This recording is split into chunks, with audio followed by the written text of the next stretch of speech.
Horror in 1987 was riding high on creativity.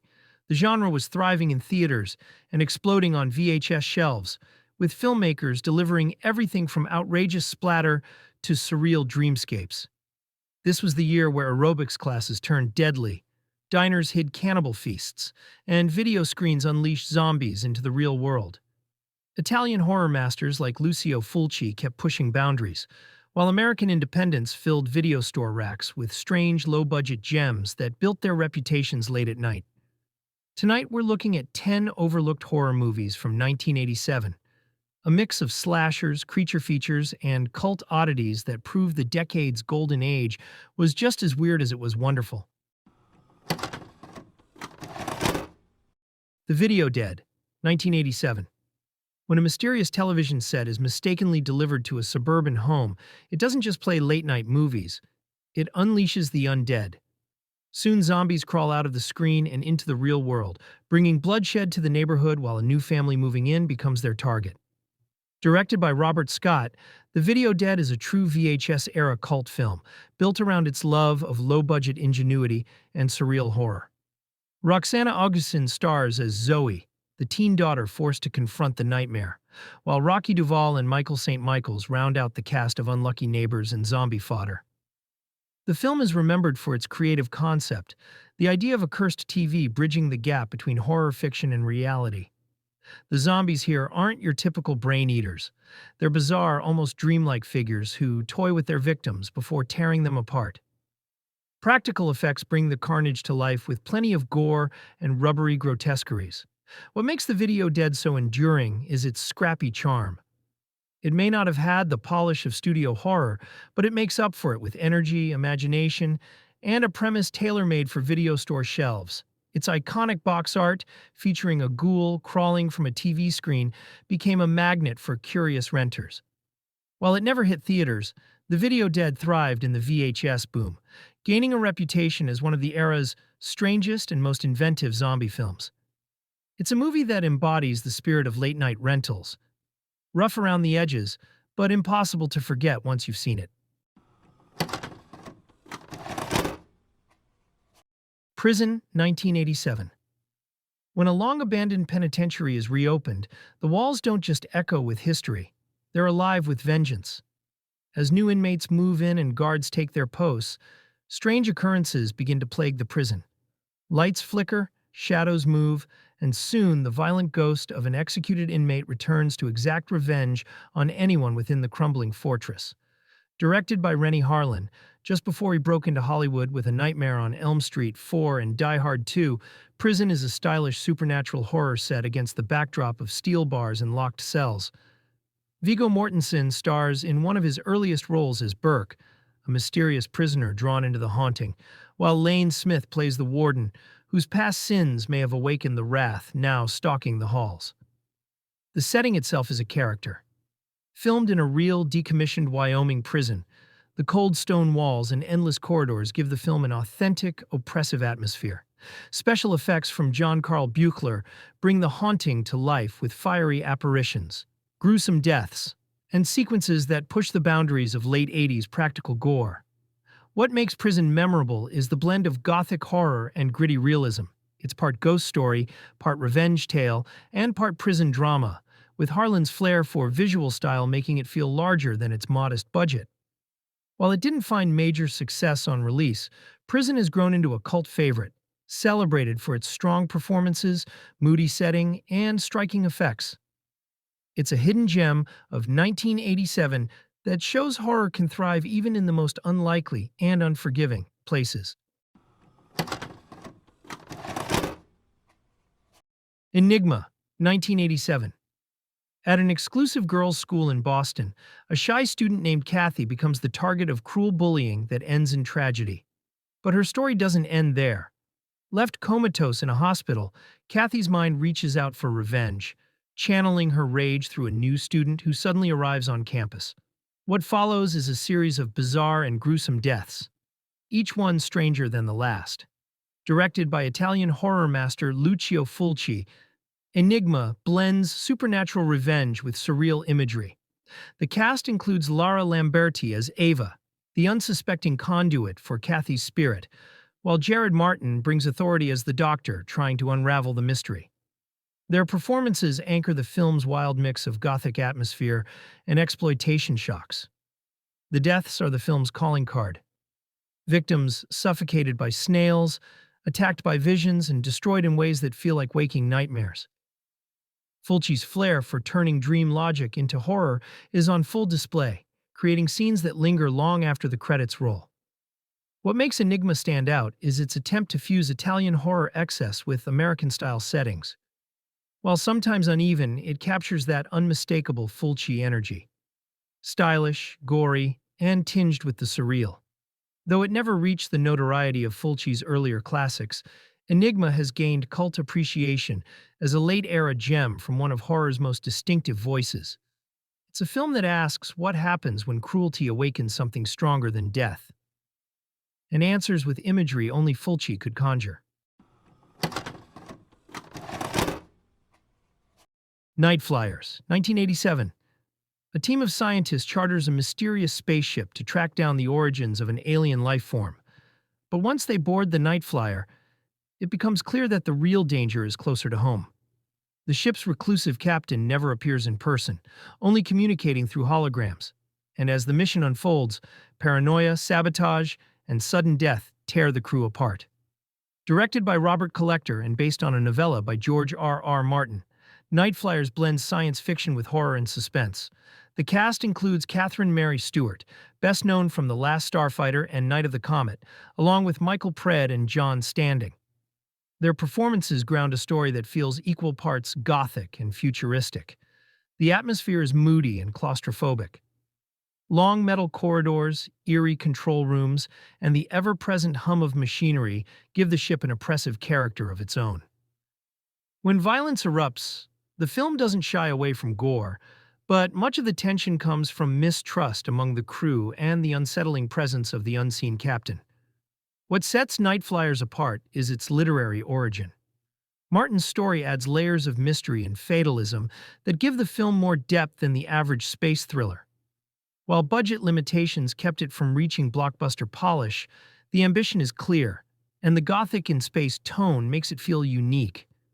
Though often overlooked, Nightflyers stands as a fascinating entry in 80s sci-fi horror, a bleak atmospheric tale of isolation and betrayal among the stars, wrapped in paranoia and shadows.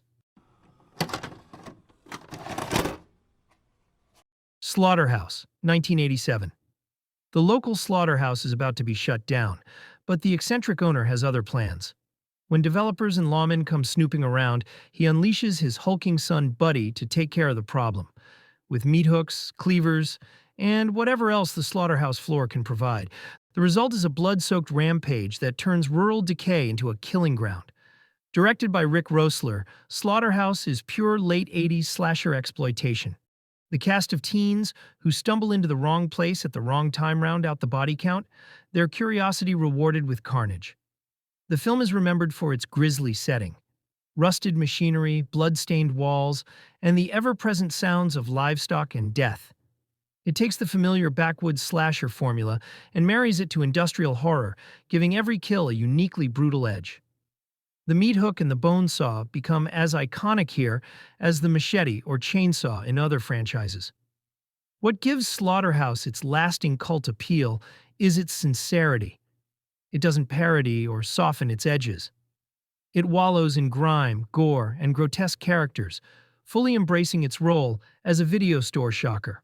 While not as well known as Texas Chainsaw Massacre, it thrives as a companion piece, a rural nightmare where family loyalty and business desperation turn deadly. Slaughterhouse is a grisly reminder that some places were never meant to be explored after dark. Creepozoids, 1987. In the ruins of a post-apocalyptic 1998, a group of deserters takes refuge in an abandoned research facility, hoping to escape acid rain and radiation. But what they find inside is far worse.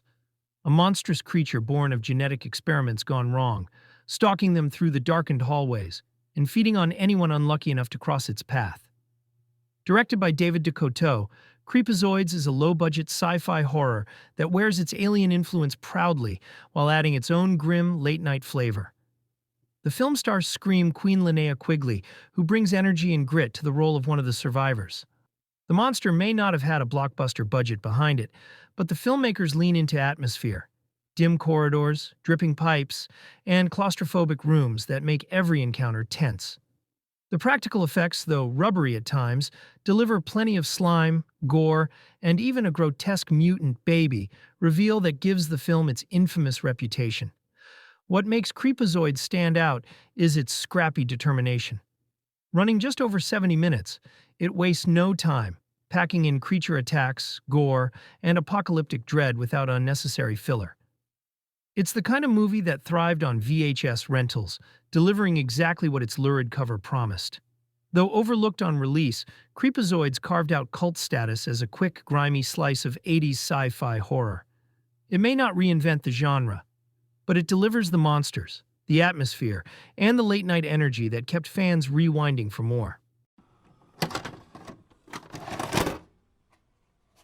The Nest, 1987. On a quiet island community, residents suddenly find themselves under attack by a swarm of genetically engineered cockroaches. These aren't your average pests. They bite, they swarm, and they adapt in horrifying ways, sometimes even merging with their victims. As the infestation spreads, the small-town sheriff, scientists, and locals must fight for survival against a plague that seems impossible to contain. Directed by Terrence H. Winkless, The Nest is a gooey creature feature throwback with plenty of late 80s gore. Robert Lansing stars as the hard-edged exterminator brought in to battle the bugs, while Lisa Langlois and Frank Luz round out the human side of the fight. Their performances give the film a grounded center amid the chaos. What makes the film stand out are its effects. Practical gore sequences filled with twitching mandibles, grotesque mutations, and bodies consumed in stomach-churning detail. One of the most infamous scenes involves a human-roach hybrid that delivers exactly the kind of nightmare fuel VHS renters were looking for. The setting, a sunny, seemingly idyllic island, contrasts sharply with the horror crawling through kitchens, sewers, and bedrooms. This clash between the everyday and the monstrous gives The Nest its punch, turning the ordinary fear of cockroaches into something far more grotesque. Though dismissed as a B-movie bug flick on release, The Nest found its audience on VHS shelves, where its mix of schlocky, fun, and disturbing effects made it a cult favorite. It's a film that proves even the smallest creatures can deliver the biggest scares. Killer Workout, 1987. At a Los Angeles health club, fitness isn't the only thing making people sweat. A killer is on the loose, turning spandex and aerobics into a bloody nightmare. As instructors push their clients through high-energy routines, bodies begin piling up, and the flashy, neon-soaked gym becomes a hunting ground for a murderer with a taste for sharp objects and skin-tight targets.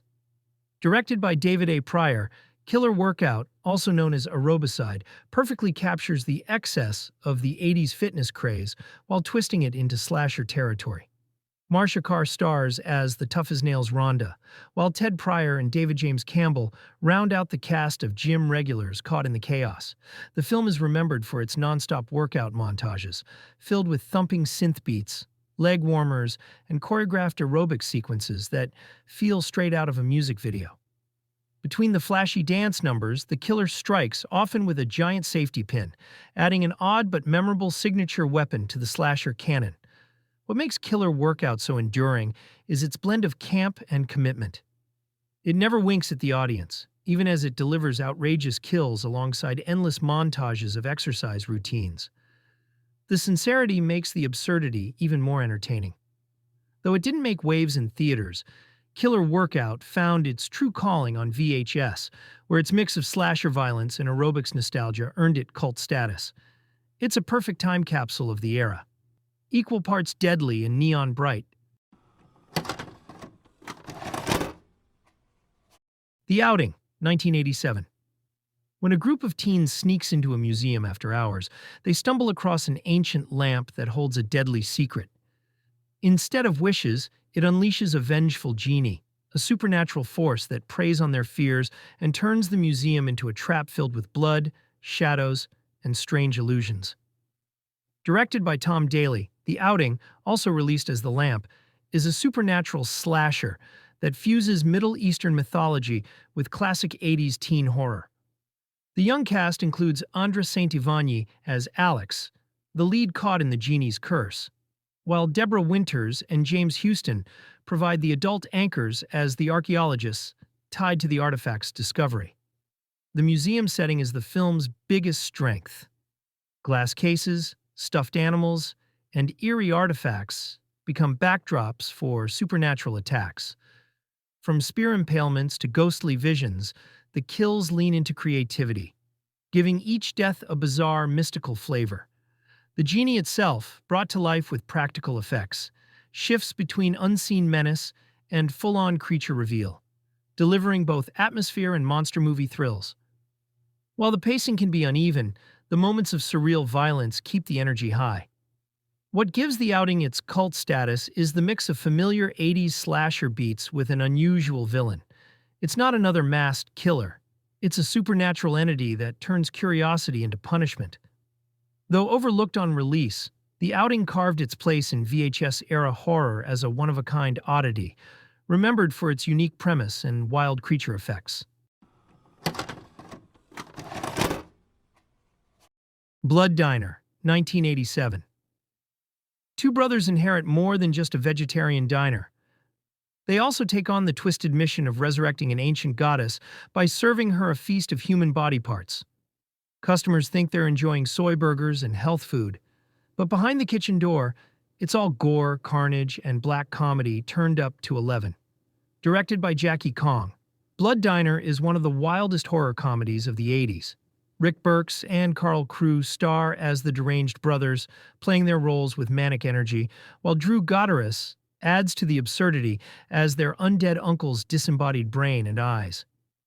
The cast leans into the outrageous tone, creating a film that never once plays it straight.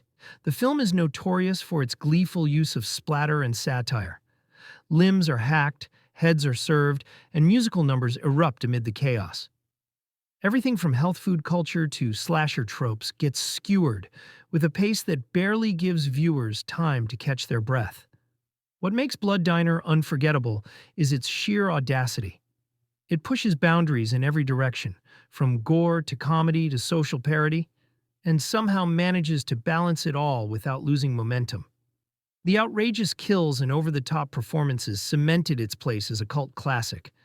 Dismissed by critics on release, Blood Diner found its true audience on VHS shelves, where fans embraced its anarchic spirit. Today, it stands as one of the definitive examples of horror that refuses to play by the rules. A kitchen sink nightmare served with a wink and a splash of blood.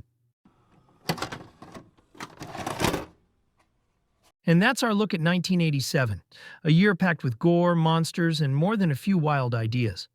These films may not have dominated the box office, but they found their audiences on VHS, where fans discovered them, rewound them, and passed them along as cult treasures. From supernatural revenge tales to neon-soaked slashers, 1987 shows just how much variety horror was offering as the genre hit its stride. For even more VHS-era discoveries, visit our online physical media store at ejectvhs.com. And remember, always be kind and rewind, because every movie is someone's favorite.